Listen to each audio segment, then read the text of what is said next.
Hi all, എല്ലാവർക്കും ജെയിലേൺ ആപ്പിൻ്റെ net ചാനലിലേക്ക് സ്വാഗതം. ഇന്ന് നമ്മൾ വളരെ ഇമ്പോർട്ടൻ്റ് ആയിട്ടുള്ള ഒരു ടോപ്പിക്കാണ് കവർ ചെയ്യുന്നത്. ഇപ്പോൾ നെറ്റ് എക്സാം എന്താണെന്നൊക്കെ നമുക്കറിയാം, പക്ഷേ എല്ലാവർക്കും ഉള്ള പ്രശ്നമാണ് എങ്ങനെ ഇത്രയും വലിയൊരു സിലബസ് കവർ ചെയ്യും എന്നുള്ളത് അല്ലേ. പ്രത്യേകിച്ച് ബിഗിനേഴ്സ് ആയിട്ടുള്ള ആൾക്കാരാണെങ്കിലും അല്ലെങ്കിൽ ഒരുപാട് തവണ എഴുതിയിട്ട് കിട്ടാത്ത ആൾക്കാരാണെങ്കിലും നിങ്ങൾ ഈ ഒരു സ്ട്രാറ്റജി ഒന്ന് മനസ്സിലാക്കിയിട്ടൊന്ന് ട്രൈ ചെയ്ത് നോക്കൂ.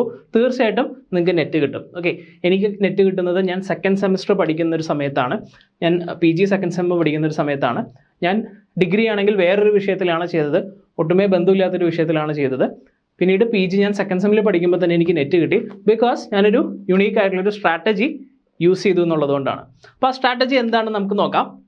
അപ്പോൾ ഇത്രയും ടോപ്പിക്സ് ആണ് നമ്മൾ ഇന്ന് ഈ ഒരു ചെറിയ വീഡിയോയിൽ കവർ ചെയ്യുന്നത്. How to cover the entire syllabus. എല്ലാവർക്കും ഉള്ളൊരു ഏറ്റവും വലിയ ബുദ്ധിമുട്ടാണ് നമ്മൾ എങ്ങനെ ഒരു എൻറ്റയർ PG സിലബസ് കവർ ചെയ്യും എന്നുള്ളത് അല്ലേ. എൻറ്റയർ PG സിലബസ് ആണ് വരുന്നത്. ആക്ച്വലി PG സിലബസിനേക്കാൾ കൂടുതൽ വരുന്നുണ്ട്. അതിൻ്റെ ഒപ്പം ജനറൽ പേപ്പർ എന്ന് പറയുന്ന 3-1 മാർക്ക് വരുന്ന ഒരു ടോപ്പിക്കും ഉണ്ട്. അപ്പോൾ എങ്ങനെ നമുക്ക് കൺസിസ്റ്റൻ്റ് ആകാം, ഈ ഒരു പ്രിപ്പറേഷൻ ജേർണിയിൽ എങ്ങനെ കൺസിസ്റ്റൻ്റ് ആകാം, എങ്ങനെ റിവൈസ് ചെയ്യാം, ഈ 4 കാര്യങ്ങൾ നിങ്ങൾക്ക് ഉറപ്പുണ്ട് എങ്കിൽ ഈ ഒരു സ്ട്രാറ്റജി നിങ്ങൾ യൂസ് ചെയ്യുകയാണെങ്കിൽ നിങ്ങൾ തീർച്ചയായിട്ടും ഈ വരുന്ന നെറ്റ് എക്സാം നിങ്ങൾ ക്രാക്ക് ചെയ്തിരിക്കും. ഓക്കെ, സോ എന്താണ് ഈ നെറ്റ് എക്സാം എന്നുള്ള കാര്യം നിങ്ങൾക്ക് അറിയാം അല്ലേ. PhD അഡ്മിഷൻ വരുന്നുണ്ട്, UGC നെറ്റ് ക്വാളിഫിക്കേഷൻ വരുന്നുണ്ട്, അസിസ്റ്റന്റ് പ്രൊഫസർ ആകാനുള്ള എലിജിബിലിറ്റി വരുന്നുണ്ട്, അതിൻ്റെ ഒപ്പം JRF വരുന്നുണ്ട് അല്ലേ. 5 കൊല്ലം കൊണ്ട് ഒരു 28 ലക്ഷം അല്ലെങ്കിൽ 30 ലക്ഷം വരെ സ്കോളർഷിപ്പ് കിട്ടുന്ന ഒരു JRF ജൂനിയർ റിസർച്ച് ഫെലോഷിപ്പ് വരുന്നുണ്ട്. അപ്പോൾ അതാണ് NET exam. PG level based ആയിട്ടുള്ള സിലബസ് ആണ് നമുക്കറിയാം അല്ലേ, ഒരു PG ലെവൽ സിലബസ് ആണ്. But should we have PG level preparation? നമുക്കൊരു PG ലെവൽ പ്രിപ്പറേഷൻ ആവശ്യമുണ്ടോ? What you say? നമുക്കൊരു PGക്ക് പഠിച്ച പോലെ ഒരു പ്രിപ്പറേഷൻ ആവശ്യമുണ്ടോ? The answer is no. And therein lies our strategy. അവിടെയാണ് നമ്മുടെ സ്ട്രാറ്റജി ഇരിക്കുന്നത്. എന്തുകൊണ്ടാണ് ഒരു PG ലെവൽ പ്രിപ്പറേഷൻ വേണ്ട എന്ന് പറയുന്നത്? കാരണം PGക്ക് നമ്മൾ എന്താണ് എഴുതിയത്? ഇറ്റ് വാസ് essays അല്ലേ. essays ആണ് എഴുതിയത്. essays, ഷോർട്ട് നോട്ട്സ്, അനലിറ്റിക്കൽ ആയിട്ടുള്ള ക്രിട്ടിക്കൽ ലെവലിലുള്ള കാര്യങ്ങളാണ് നമ്മൾ PGക്ക് കൂടുതലും പഠിക്കുന്നത്. പോസ്റ്റ് ഗ്രാജുവേഷൻ എന്ന് പറയുമ്പോൾ നമ്മൾ വെറുതെ അറിവ് മാത്രമല്ല പഠിക്കുന്നത്, നമ്മൾ കുറേ കൂടി ക്രിട്ടിക്കൽ ആയിട്ടുള്ള ഒരു ലെവലിലാണ് നമ്മൾ അതിനെ സമീപിച്ചത്. ബട്ട് ഈ UGC നെറ്റ് എക്സാം അങ്ങനെ ഒരു ക്രിട്ടിക്കൽ, ഒരു അനലിറ്റിക്കൽ ആയിട്ടുള്ള എക്സാം ആണോ? അല്ല. അപ്പം അതുകൊണ്ട് നമുക്കൊരു PG ലെവൽ പ്രിപ്പറേഷൻ അല്ല വേണ്ടത്. പലപ്പോഴും ആൾക്കാർ ചെയ്യുന്നത് എന്താണ്, PGയിലെ നോട്ട്സ് വെച്ചിട്ട് പഠിക്കാനിരിക്കും UGC നെറ്റിന്. PG ലെവലിലെ പ്രിപ്പറേഷൻ അല്ല നമുക്ക് വേണ്ടത്. അപ്പോൾ പിന്നെ ആ നോട്ട്സ് അല്ലെങ്കിൽ ആ ഒരു പ്രിപ്പറേഷൻ സ്ട്രാറ്റജി കൊണ്ട് കാര്യമുണ്ടോ? ഒട്ടുമേ ഇല്ല. So what we have to do is we need a unique strategy for UGC net. Okay, നമുക്കൊരു PG ലെവൽ സ്ട്രാറ്റജി വേണ്ട. എന്തുകൊണ്ടാണ് നമുക്ക് PG ലെവൽ സ്ട്രാറ്റജി വേണ്ട എന്ന് പറയുന്നത്? Why do you think so? Because UGC net എന്ന് പറയുന്നത് ഒരു ഒബ്ജക്റ്റീവ് എക്സാം ആണ്. It's only an objective level exam. Okay, objective ലെവലായിട്ടുള്ള മൾട്ടിപ്പിൾ ചോയ്സ് ക്വസ്റ്റ്യൻസ് ഉള്ള ഒരു എക്സാം ആണ്. ഓക്കെ, മൾട്ടിപ്പിൾ ചോയ്സ് ക്വസ്റ്റ്യൻ ആണ്. നിങ്ങൾ ഏത് ഒരു ഓപ്ഷൻ തിരഞ്ഞെടുത്താലും നിങ്ങൾക്ക് 25% എന്തുണ്ട്, ചാൻസ് ഉണ്ട് അത് കറക്റ്റ് ആവാൻ. നിങ്ങൾക്ക് നെഗറ്റീവ് മാർക്ക് ഇല്ല താനും, no negative mark. Objective level exam ആണ്. അപ്പോൾ ഒരു ഒബ്ജക്റ്റീവ് ലെവൽ എക്സാമിനെ നമ്മൾ എങ്ങനെ സമീപിക്കണം? നമ്മളൊരു PG ലെവലിൽ essay എഴുതുന്ന പോലെ വളരെ ഡീപ്പായിട്ടൊരു 300 വാക്കിലൊക്കെ എഴുതാൻ പറ്റുന്ന പോലെ, കമ്പയർ ചെയ്ത് എഴുതാൻ പറ്റുന്ന പോലെ നമ്മൾ അത്രയും ഡെപ്ത് വേണോ? ഒരു ടോപ്പിക് ഉണ്ടെന്ന് വിചാരിക്കുക, ഇതാണ് ഒരു ടോപ്പിക്. ആ ടോപ്പിക്കിൻ്റെ കംപ്ലീറ്റ് ഡെപ്തിലേക്ക് നമ്മൾ ഇറങ്ങിച്ചെന്ന് പഠിക്കണോ? അതോ ആ ടോപ്പിക്കിൻ്റെ അത്യാവശ്യം ഡെപ്തിലേക്ക് പോവുക, മറ്റ് അനവധി ടോപ്പിക്കുകളിലേക്ക് പോവുക? നമ്മൾ ഓരോ ടോപ്പിക്കിൻ്റെ ഡെപ്തിലേക്ക് പോയിക്കൊണ്ടിരുന്നു കഴിഞ്ഞാൽ നമുക്ക് പല പല ടോപ്പിക്കുകൾ കവർ ചെയ്യാനായിട്ടുള്ള ഓപ്പർച്യൂണിറ്റിയാണ് അവിടെ നഷ്ടമാകുന്നത്. ഈ ഒരു സ്ട്രാറ്റജി എനിക്ക് മനസ്സിലായത് കൊണ്ടാണ് ഞാൻ സെക്കൻഡ് സെമിസ്റ്റർ പഠിക്കുന്ന സമയത്ത് തന്നെ നെറ്റ് ക്ലിയർ ചെയ്യാനായിട്ട് എനിക്ക് പറ്റിയത്. ഓക്കെ, കാരണം പലരും ഡെപ്തിലേക്ക് പോയിക്കൊണ്ടിരിക്കും. കാരണം അവർക്ക് ഇഷ്ടമുള്ള സബ്ജക്റ്റാണ് അവർ PGക്ക് പഠിക്കുന്നത്. നിങ്ങൾ 3 കൊല്ലം പഠിച്ചിട്ട് വീണ്ടും 2 കൊല്ലം പഠിക്കണം എന്നുണ്ടെങ്കിൽ ആ സബ്ജക്റ്റ് നിങ്ങൾക്ക് എന്തോ ഒരു ഇഷ്ടം നിങ്ങൾക്ക് ആ സബ്ജക്റ്റിനോട് ഉണ്ട് എന്നുള്ളതുകൊണ്ടാണ്. അതുകൊണ്ട് തന്നെ നിങ്ങളൊരു ടോപ്പിക് കിട്ടിക്കഴിഞ്ഞാൽ ചിലപ്പോൾ വളരെ ഡീപ്പായിട്ട് പഠിക്കാനായിട്ട് ശ്രമിക്കും. അത് ചെയ്യരുത് എന്നുള്ളതാണ്. കാരണം നമുക്ക് ഡെപ്തിനേക്കാൾ കൂടുതൽ എന്താണ് വേണ്ടത്? വിഡ്ത്താണ് വേണ്ടത്. ആഴത്തിലേക്ക് ഇറങ്ങുകയല്ല, നമുക്ക് കുറേ കൂടി പരന്ന് ഉള്ളൊരു അറിവ് വേണം അബൌട്ട് ദി എൻറ്റയർ സിലബസ്. കാരണം ഒബ്ജക്റ്റീവ് ക്വസ്റ്റ്യനാണ് ചോദിക്കുന്നത്. നിങ്ങൾ ഡെപ്തിൽ പഠിച്ചാലും ഡീപ്പായിട്ടുള്ള ക്വസ്റ്റ്യൻ ചോദിക്കാൻ പോകുന്നില്ല. പിന്നെ നിങ്ങൾ ഡീപ്പായിട്ട് എന്തിനാണ് പഠിക്കുന്നത്? ഡീപ്പായിട്ട് പഠിച്ചാലേ നിങ്ങൾക്ക് ഒരു നല്ല സ്കോളർ ആവാൻ പറ്റുള്ളൂ, നല്ലൊരു അധ്യാപകനാവാൻ പറ്റുള്ളൂ. ഈ UGC നെറ്റിനും നിങ്ങളുടെ കരിയറിനും ഒക്കെ എന്തെങ്കിലും വില ഉണ്ടാവുള്ളൂ തീർച്ചയായിട്ടും. പക്ഷേ രണ്ട് കാര്യമാണ്. നിങ്ങളൊരു നല്ല അധ്യാപകനാകാൻ വേണ്ടിയിട്ടല്ല UGC നെറ്റ് ക്ലിയർ ചെയ്യുന്നത്. UGC നെറ്റ് ക്ലിയർ ചെയ്യുന്നത് ഒന്നില്ലെങ്കിൽ അസിസ്റ്റന്റ് പ്രൊഫസർ യോഗ്യത നേടാൻ വേണ്ടിയിട്ടാണ്, അല്ലെങ്കിൽ JRF കിട്ടാൻ വേണ്ടിയിട്ടാണ്, അല്ലേ? അല്ലെങ്കിൽ ഒരു PhD എലിജിബിലിറ്റി കിട്ടാൻ വേണ്ടിയിട്ടുള്ളതാണ്. നമുക്ക് എന്തുണ്ട്, കുറച്ച് സമയമേ ഉള്ളൂ, അല്ലേ? ഒരു 100 ദിവസമോ 150 ദിവസമോ ചിലപ്പോൾ 50 ദിവസമോ ഒക്കെ നമ്മുടെ കയ്യിലുള്ളൂ. ആ സമയം കൊണ്ട് നമ്മൾ ഈ ഡെപ്തിൽ പോകാൻ ഇരുന്ന് കഴിഞ്ഞാൽ, ഒരു എൻറ്റയർ PG സിലബസ് നമ്മൾ 2 കൊല്ലം ഡെപ്തായിട്ട് പഠിച്ച സാധനം വീണ്ടും ഡെപ്തിൽ പഠിക്കാൻ ഇരുന്ന് കഴിഞ്ഞാൽ എന്താണ്, നമുക്കൊരിക്കലും UGC നെറ്റ് ക്ലിയർ ചെയ്യാൻ പറ്റില്ല. അപ്പം ഈ ഒരു സ്ട്രാറ്റജി അത് ഏറ്റവും നന്നായിട്ട് ചെയ്ത് കഴിഞ്ഞാൽ നിങ്ങൾ JRFിലേക്ക് എത്തും.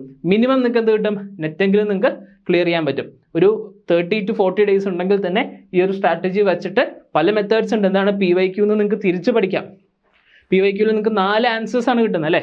മൾട്ടിപ്പിൾ ചോയ്സ് ക്വസ്റ്റ്യനിൽ ആ 4 ആൻസേഴ്സും എന്താണെന്ന് പഠിച്ചാൽ തന്നെ കംപ്ലീറ്റ് ഒരു 5-6 വർഷത്തെ PYQs ചെയ്താൽ തന്നെ നിങ്ങൾക്ക് ആ സബ്ജക്റ്റിനെ പറ്റി അത്യാവശ്യം ധാരണ ഉണ്ടാവും. പിന്നെ സിലബസ് ബ്രാഞ്ചിങ് മെത്തേഡ് എന്ന് പറയുന്ന മെത്തേഡ്സ് ഉണ്ട്. അങ്ങനെയുള്ള മെത്തേഡ്സ് ഉപയോഗിച്ചിട്ടാണ് നമ്മൾ ഇവിടെ നമ്മുടെ സ്റ്റുഡൻസിനെ പ്രിപ്പയർ ചെയ്യിക്കുന്നത്. ഓക്കെ, വളരെ ഡെപ്തിലേക്ക് പോകേണ്ട, ഡെപ്തിലുള്ള ക്ലാസ്സുകളുണ്ട്. ബട്ട് നമ്മൾ പ്രിപ്പറേഷനിലേക്ക് വരുമ്പോൾ നമുക്ക് എന്താണ് വേണ്ടത്, ഡെപ്തിനേക്കാൾ കൂടുതൽ വിഡ്ത്താണ് വേണ്ടത്. ഓക്കെ, പിന്നെ ഹൗ ടു ബി കൺസിസ്റ്റന്റ് എന്നുള്ള കാര്യമാണ്, അല്ലേ? നമുക്കിപ്പോൾ മനസ്സിലായി കൺസിസ്റ്റന്റ് ആവുക എന്നുള്ളത് എന്താണ്, നമ്മൾ ഈ ഒരു സ്ട്രാറ്റജിയിൽ തന്നെ കൺസിസ്റ്റന്റ് ആവുക, കുറേ ടോപ്പിക്സ് കവർ ചെയ്യുക. ഇപ്പോൾ സിലബസ് എടുത്തു കഴിഞ്ഞാൽ ഇങ്ങനെ ഒരു വേർഡ് ആയിരിക്കും നിങ്ങൾക്ക് കിട്ടുക. ആ വേർഡിൻ്റെ അകത്ത് നിങ്ങൾക്ക് എത്രത്തോളം വേർഡുകൾ കണ്ടുപിടിക്കാൻ പറ്റും. അപ്പോൾ ഇതാണ് സിലബസ് ബ്രാഞ്ചിങ് മെത്തേഡ്. ഓക്കെ, ഈ ഒരു മെത്തേഡ് ഞാൻ നിങ്ങൾക്ക് ഫ്രീ ആയിട്ട് തരുവാണ്. സിലബസ് ബ്രാഞ്ചിങ് മെത്തേഡ് വെച്ചിട്ട് ഓരോ വാക്കുണ്ടാവും, ആ വാക്കിന് താഴെ ഒരു കൺസെപ്റ്റ് ഉണ്ടാവും, അല്ലെങ്കിൽ ഒരു വാക്കുണ്ടാവും, ആ കൺസെപ്റ്റിന് താഴെ സബ് കൺസെപ്റ്റ്സ് ഉണ്ടോ. ഈ ഒരു ക്ലാരിറ്റിയാണ് നിങ്ങൾക്ക് വേണ്ടത്. ഈ ഒരു ക്ലാരിറ്റി ഉണ്ടെങ്കിൽ തന്നെ നിങ്ങൾ ഉറപ്പിച്ചോ, നിങ്ങൾക്ക് നെറ്റ് കിട്ടിയിരിക്കും. This is my method, this is syllabus branching method. Method ഒന്ന് ട്രൈ ചെയ്ത് നോക്കൂ. സിലബസ് ഇങ്ങനെ പല വാക്കുകൾ അല്ലെങ്കിൽ കോൺസെപ്റ്റ്സ് ഉണ്ടാവും, തിങ്കേഴ്സിൻ്റെ കോൺസെപ്റ്റ്സ് ഉണ്ടാവും, അല്ലെങ്കിൽ ഒരു ഡ്രാമയായിരിക്കും, ഒരു പ്ലേ ആയിരിക്കും. ആ പ്ലേയിനകത്ത് എന്തൊക്കെ ക്യാരക്ടേഴ്സ്, എന്തൊക്കെ കാര്യങ്ങൾ വരുന്നുണ്ടെങ്കിൽ, ഒരു കോൺസെപ്റ്റ് ആണെങ്കിൽ ആ കോൺസെപ്റ്റിനകത്ത് എന്തൊക്കെ വാക്കുകൾ, കാര്യങ്ങൾ വരുന്നുണ്ട്, അത് നിങ്ങളൊന്ന് ബ്രാഞ്ച് ഔട്ട് ചെയ്ത് നോക്കിക്കോളൂ. നിങ്ങൾക്ക് നെറ്റ് ഷുവറായിട്ട് കിട്ടിയിരിക്കും. ഓക്കെ, നിങ്ങൾക്ക് ഇനി അത് ബുദ്ധിമുട്ടാണെങ്കിൽ നിങ്ങൾക്ക് എന്ത് ചെയ്യാം, നിങ്ങൾക്ക് കോച്ചിങ്ങിന് ചേരാവുന്നതാണ്. ഇവിടെ നിങ്ങൾക്ക് ഈ വളരെ സിമ്പിൾ ആയിട്ടുള്ള മെത്തേഡിലൂടെ നിങ്ങൾക്ക് നെറ്റ് JRF നിങ്ങളെ ക്രാക്ക് ചെയ്യുന്ന കാര്യം നമ്മൾ ഏറ്റു. അപ്പോൾ ഈ ഒരു കൺസിസ്റ്റൻസി നിങ്ങൾക്ക് വേണം. നിങ്ങൾ കംപ്ലീറ്റ് ആയിട്ട് ഈ ഒരു കാര്യം ഒന്ന് ചെയ്ത് നോക്കിക്കോളൂ. എന്നിട്ട് നിങ്ങൾക്ക് എന്ത് ചെയ്യാനാണെങ്കിൽ നിങ്ങൾക്ക് വേണമെങ്കിൽ ഡെപ്തിലേക്ക് പോവാം. ഓക്കെ, നമ്മൾ ഒരിക്കൽ വിഡ്ത്ത് കവർ ചെയ്ത് കഴിഞ്ഞാൽ നിങ്ങൾക്ക് ഡെപ്തിലേക്ക് പോകാം. നിങ്ങൾ 2 വർഷം എന്താണ്, നിങ്ങൾ ഡെപ്തിൽ പഠിച്ച ആൾക്കാരാണ്, അല്ലേ? വലിയ പ്രൊഫസേഴ്സിൻ്റെയും അസിസ്റ്റന്റ് പ്രൊഫസേഴ്സിൻ്റെയും അസോസിയേറ്റ് പ്രൊഫസേഴ്സിൻ്റെയൊക്കെ ഒപ്പം റിസർച്ച് പേപ്പറൊക്കെ എഴുതി പഠിച്ച ആൾക്കാരാണ്. നമുക്ക് ഇനിയുള്ള ലക്ഷ്യം എന്താണ്, UGC നെറ്റ് ക്ലിയർ ചെയ്യുക എന്നുള്ളതാണ്. അതിൽ മറ്റൊരു പ്രധാനപ്പെട്ട കാര്യമുണ്ട്, that is general paper. Okay, general പേപ്പറിൽ എത്ര മാർക്ക് ഉണ്ട്, 100 out of 300. 100 out of 300 എന്ന് പറഞ്ഞാൽ 1/3, 1/3 മാർക്ക് വരുന്നത് ജനറൽ പേപ്പറിലാണ്. 1/3 മാർക്ക്, അതായത് 100 മാർക്ക് വരുന്നത് ജനറൽ പേപ്പറിലാണ്. മിക്ക സബ്ജക്റ്റിൻ്റെയും കട്ട് ഓഫ് എത്രയാണ് വരുന്നത്, മിക്ക സബ്ജക്റ്റിൻ്റെ കട്ട് ഓഫ് വരുന്നത് 150 to 180 ആണ്. നിങ്ങൾക്ക് ഇവിടെ 100 മാർക്ക് കിടക്കുന്നില്ലേ, 100 മാർക്ക് കിടക്കുന്നുണ്ട്. അതൊരു PG ലെവലിലുള്ള ടോപ്പിക് ആണോ, അല്ല, അത് കോമൺ സാധനങ്ങളാണ് ചോദിക്കുന്നത്. ഞാൻ പറയട്ടെ, അതൊരു PSC ലെവൽ പോലും ഇല്ല പല മാത്തമാറ്റിക്കൽ ക്വസ്റ്റ്യൻസും. PSC ലെവൽ പോലും ഇല്ല പല മാത്സ് ക്വസ്റ്റ്യൻസും, പല ലോജിക്കിൻ്റെ ക്വസ്റ്റ്യൻസും. കോംപ്രിഹെൻഷൻ ആണെങ്കിൽ അതിനകത്ത് തന്നെ ആൻസേഴ്സ് ഉണ്ട്. പിന്നെ നിങ്ങൾ ആകെ പഠിക്കേണ്ടത് എന്താണ്, ടീച്ചിങ് ആപ്റ്റിറ്റ്യൂഡ്, റിസർച്ച് ആപ്റ്റിറ്റ്യൂഡ്. ഇതൊന്നും ചിലപ്പോൾ നിങ്ങൾ എവിടെയും പഠിച്ചിട്ടുണ്ടാവാൻ സാധ്യതയില്ല, അല്ലേ? ടീച്ചിങ്ങോ റിസർച്ചോ ഒന്നും നിങ്ങൾ എവിടെയും പഠിച്ചിട്ടുണ്ടാവാൻ സാധ്യതയില്ല. അതുപോലെ ഹയർ എഡ്യൂക്കേഷൻ നിങ്ങൾ പഠിച്ചിട്ടില്ലെങ്കിൽ അത് പഠിക്കണം. ബേസിക്കലി നമുക്ക് എന്ത് വേണം, ഒരു 70+ മാർക്ക് നമുക്കിവിടെ വേണം.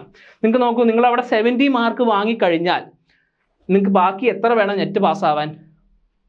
നിങ്ങൾക്കൊരു 100 മാർക്ക് കിട്ടിയാൽ പോലും, 100 നിങ്ങൾക്ക് സബ്ജക്ട് പേപ്പറിൽ കിട്ടിയാൽ പോലും, സബ്ജക്ട് പേപ്പറിൽ 100 മാർക്ക് കിട്ടിയാൽ പോലും, അതായത് 50% മാർക്ക് കിട്ടിയാൽ പോലും, പകുതി ക്വസ്റ്റ്യൻസ് കറക്റ്റ് ആക്കിയാൽ പോലും, നെഗറ്റീവ് മാർക്കില്ല, പകുതി ക്വസ്റ്റ്യൻസ് കറക്റ്റ് ആക്കിയാൽ പോലും 100 + 70 നിങ്ങൾക്ക് 170+ കിട്ടും. ഈസി ആയിട്ടൊരു 180 അടുത്ത് കിട്ടും. നിങ്ങൾക്ക് നെറ്റ് ക്ലിയർ ചെയ്യാനായിട്ട് സാധിക്കും.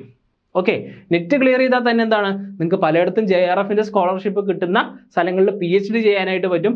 പല പ്രൈവറ്റ് യൂണിവേഴ്സിറ്റീസും, പലർക്കും അറിയില്ല ഈ കാര്യം, പലർക്കും എന്താണ് 35 to 40, 42 വരെയൊക്കെ പല പ്രൈവറ്റ് യൂണിവേഴ്സിറ്റികൾ വരെ PhD ചെയ്യുന്നവർക്ക് എന്ത് കൊടുക്കുന്നുണ്ട്, സ്റ്റൈപ്പൻഡ് കൊടുക്കുന്നുണ്ട്. You know what? അപ്പോൾ അത്രയും ഓപ്പർച്യൂണിറ്റീസ് ഉണ്ട് നിങ്ങൾ നെറ്റ് ക്ലിയർ ചെയ്താൽ തന്നെ. ക്വാളിഫൈഡ് ഫോർ PhD എന്നുള്ളത് ആക്ച്വലി എന്തല്ല, ഒരു ക്വാളിഫിക്കേഷൻ അല്ല. നിങ്ങൾക്ക് PhDക്ക് പോകാനായിട്ടുള്ള മിനിമം എലിജിബിലിറ്റി മാത്രമേ ഉള്ളൂ. നെറ്റാണ് ആക്ച്വൽ ക്വാളിഫിക്കേഷൻ. നെറ്റ് ഉണ്ടെങ്കിൽ തന്നെ നിങ്ങൾക്ക് മാസം 42,000 വരെ കിട്ടും. PhD ചെയ്യാനായിട്ട്, അല്ലെങ്കിൽ നിങ്ങൾക്ക് ഗസ്റ്റായിട്ട് പോവാം, അല്ലെങ്കിൽ നിങ്ങൾക്ക് ഒരു എയ്ഡഡ് കോളേജിൽ പഠിപ്പിക്കാം. പല ഓപ്പർച്യൂണിറ്റി ഉണ്ട്. PhD ആണ് നമ്മളുടെ എയിം, JRF ആണ് നമ്മളുടെ എയിം. അതിനായാലും നിങ്ങൾക്ക് ഈ ഒരു സ്ട്രാറ്റജി തന്നെയാണ് വേണ്ടത്. അപ്പോൾ കൺസിസ്റ്റൻസി എന്ന് പറയുന്നത് എന്താണ്? ഞാൻ പറയുക, നിങ്ങൾ സിലബസിൻ്റെ ഓരോ ടോപ്പിക്കും എടുക്കുക, അത് വിടാതെ പഠിക്കുക. സിലബസിൽ ഒരു ഏരിയയും വിടരുത്. പലപ്പോഴും വിടുന്ന എപ്പോഴാണെന്നറിയോ? നിങ്ങൾ PGക്ക് പഠിക്കാത്ത ടോപ്പിക്സ് UGC സിലബസിലുണ്ടാവും. കാരണം നിങ്ങളുടെ യൂണിവേഴ്സിറ്റിയാണ് സിലബസ് സെറ്റ് ചെയ്യുന്നത്, വേറെ യൂണിവേഴ്സിറ്റിക്ക് വേറൊരു സിലബസ് ആയിരിക്കും, ചെറിയ ചെറിയ വ്യത്യാസം ഉണ്ടായിരിക്കും. ആ വ്യത്യാസമുള്ള കാര്യങ്ങളെയൊക്കെ ഉൾപ്പെടുത്തിയിട്ടുള്ളതാണ് എന്ത്? UGC നെറ്റിൻ്റെ സിലബസ്. അപ്പോൾ നിങ്ങൾക്ക് അറിയാത്ത കാര്യങ്ങൾ നിങ്ങൾ എന്ത് ചെയ്യുക?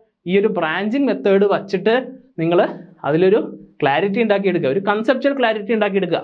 ഞാൻ പറയുന്നില്ല ഒരു ക്രിട്ടിക്കൽ ലെവൽ ക്ലാരിറ്റി ഉണ്ടാവണമെന്നോ അല്ലെങ്കിൽ അതിൻ്റെ വേരിയസ് പെർസ്പെക്റ്റീവുകളെ പറ്റി അറിയണമെന്നോ ഒന്നും വേണ്ട.